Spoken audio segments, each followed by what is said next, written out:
Powerade and the Dasani. Good mix when you are going through an activity that requires you to expend a lot of energy, like basketball, and NBA is what we're talking about now. These are the results of the 4 games played in the NBA on Tuesday.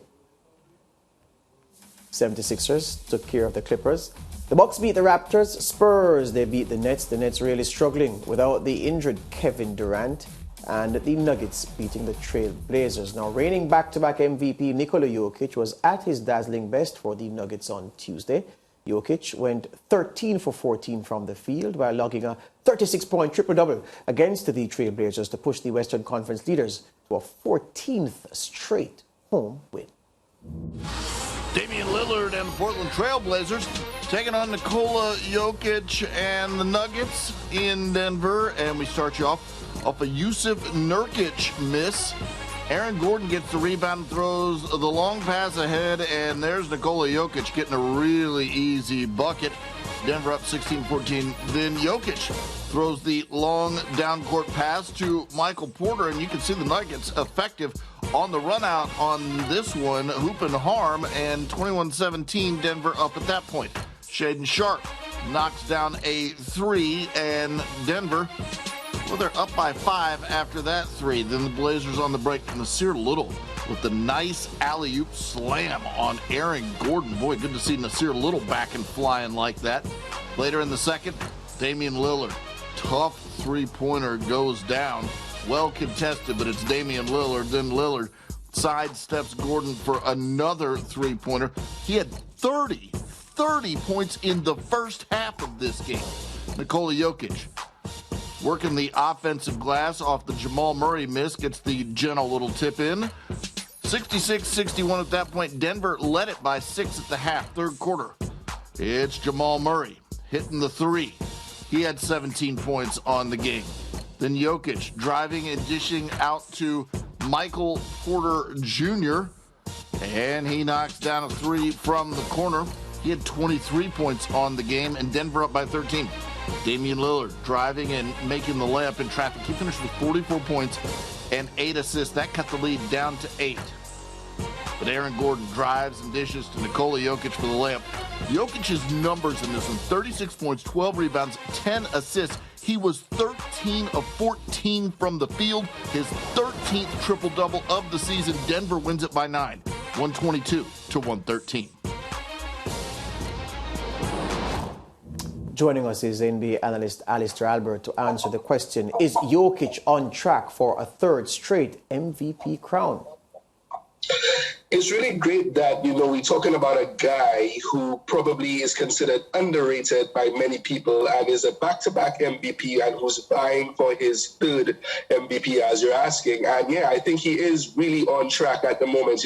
He has 13 triple-doubles so far this season, averaging 25 points, 11 rebounds, 9.8 assists, really close to averaging a triple-double for the whole season, 43 games in. He's led his team to the first place in the Western Conference Finals so far. They're playing really, really well. They've beaten really good teams, and they've become very much a difficult night of competition whenever anyone comes to play against them. So I'm really looking forward to see how they kind of hold this up until the playoffs. But yeah, he's on track for an MVP season, and hopefully kind of get his team to the Western Conference Finals again, and really show that, they're worthy. Look, the MVP argument has been running from the league open. From the first day of the league, first week, people are talking about MVP candidates. Here's the problem I have, Alistair. I have a problem with an MVP for a team that's not a title threat.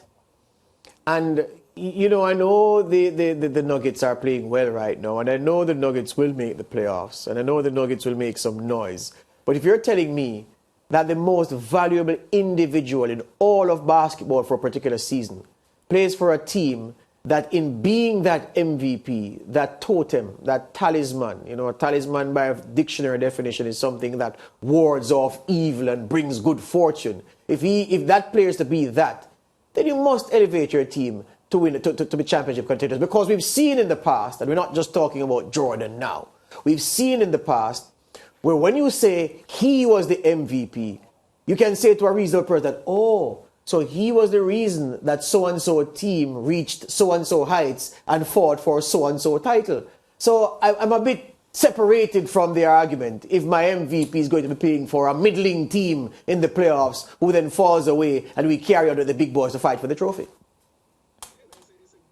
Arguments. And I think the thing about this is, we're witnessing a season where I think most people say that it's probably the most balanced, the widest landscape of teams, that could fight for a championship. You hear people talking about Memphis. You have people talking about the Clippers still, the Warriors who are I think under 500 or 500 right now, winning just as much as they are losing, are still very much threats. You have the teams in the East. You have KD who's injured, Giannis, etc., etc. So we have quite a large landscape of teams who are considered right there as contenders. And because of that, I think that kind of makes it really probable that the Nuggets could actually go really far and shock a few teams. They've had quite a few experiences in the last 3 seasons. Well, of course, the best one in 2020 where they reached the Western Conference Finals. They have continuity. They have an Aaron Gordon who's playing lights out basketball and probably the best ball of his career since coming from Orlando. Jamal Murray is getting better from his injury. And Jokic, of course, who is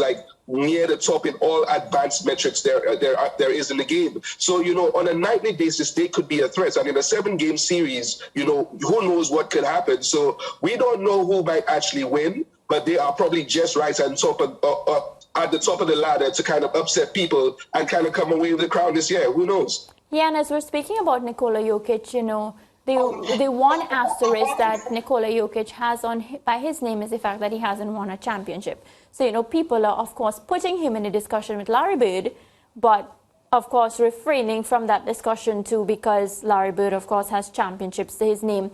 Do you think that Nikola Jokic is in his best interest to maybe find another team next season so that he can actually contend for a title? Or you think that he should stick with his current team and lead them to a title?